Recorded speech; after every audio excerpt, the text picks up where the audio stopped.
That is fucking right. You heard that right, motherfuckers. Barking Ghost book review. I don't know. These are the only free dupes I have. I have a mint and a mint of the other versions, and I don't genuinely give a shit. Oh, where the fuck did they go? It doesn't matter. Yeah, reviewing Barking Ghost. Let's get into it. It's an awful book. We'll just get out of the fucking way. Enough of the blurb. It's a doggone nightmare. Scared of his own shadow. That's what everyone says about Cooper Holmes. But when the Holmes move into a new house deep in the woods, scary things really do start happening. Problem is, no one believes a scary cat like Cooper. But then no one else heard the bone-chilling barking late at night, or ran into two evil-looking dogs who disappeared into thin air. Oh my god! That's crazy! Don't miss the next week's book, which is obviously better.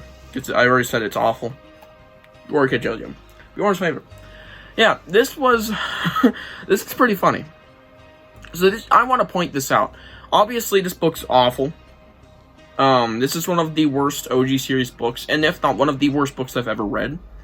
There's one upside, and there's like at least 4 downsides, so that just tells you. And they're pretty bad downsides, like really bad. I find it funny that this is book 32. Now, why?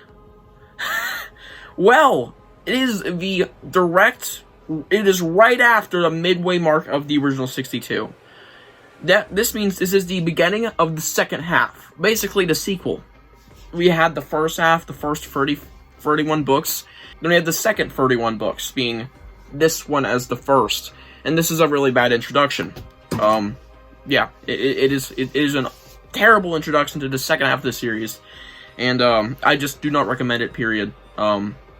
Maybe if you... I don't know, if you like body-switching stories, I guess. It kind of has a little bit of that. It's not exactly body-switching, but it's something like that. Anyways, yeah, let's get to the upsides. Upsides, there's only one, like I said. The opening, like, 15 or so pages were actually pretty good. Surprisingly. Now, let me just read off the first sentence, because I always bring this up as a fantastic example, how to get you into the mood. Alright? For the zillionth time that night, I threw the covers off my legs and bolted up from the bed. I definitely heard something that time. Like, holy shit, dude. Obviously, he's hearing shit in the middle of the night. That's creeping him the fuck out. Immediately sets you in the mood. We also have that awesome cover, which isn't really the upside because it's not really part of the story, but I finally mentioned it.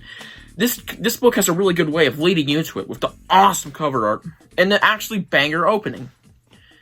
And then it goes downhill.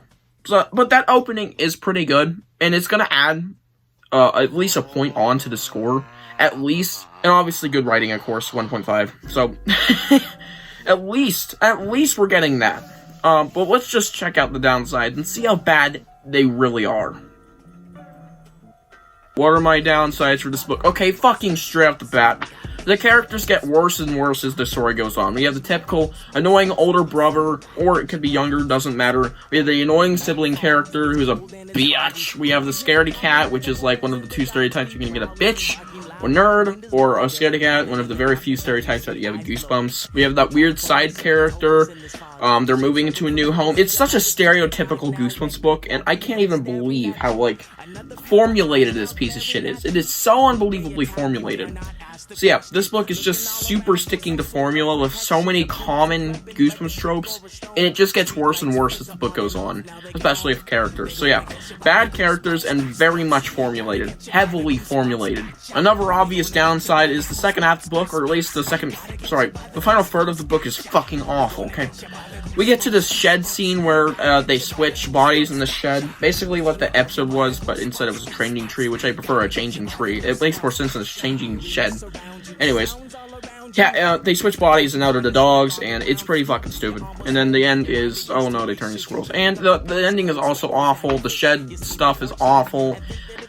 Oh, God. The second half overall was just terrible.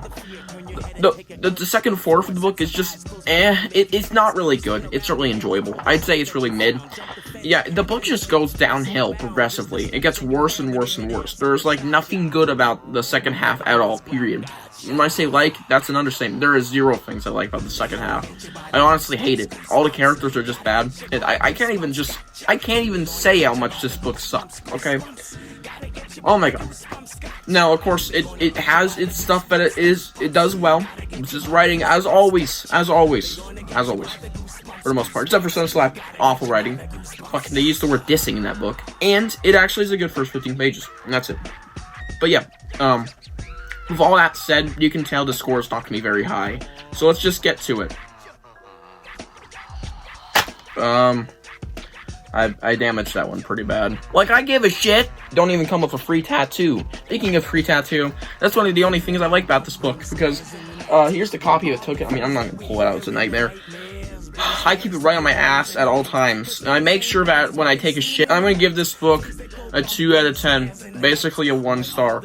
This is one of the most atrocious pieces of shit I've ever read, and I honestly just do not recommend it at all. There is so much bad in this book, so formulated, so it is well written. I'll always give it that for Goosebumps. Stine always has good writing. Yeah, but the characters are awful, the plot is awful, it just gets worse and worse and worse as it goes on. As it's very formulated, like I keep fucking saying. It is just not an enjoyable story. It is fucking terrible. It's just so dumb.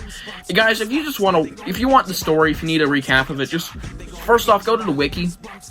Second off, watch the episode. Both of them are basically equally as quick. Or, you know, you can just try and try and memorize it, you know, or you read it like a fucking idiot, because I just do not recommend you read this book. This book is pretty bad. So yeah, 2 out of 10. Even that's kind of generous. I hope you guys enjoyed this review. I know this is weird that I'm just screaming so much, but this book is just genuinely pretty bad. It's one of the very few OGs that just really suck. Really, really suck. And, yeah, hope you guys enjoyed this video, and I'll see you guys in the next one. Bye.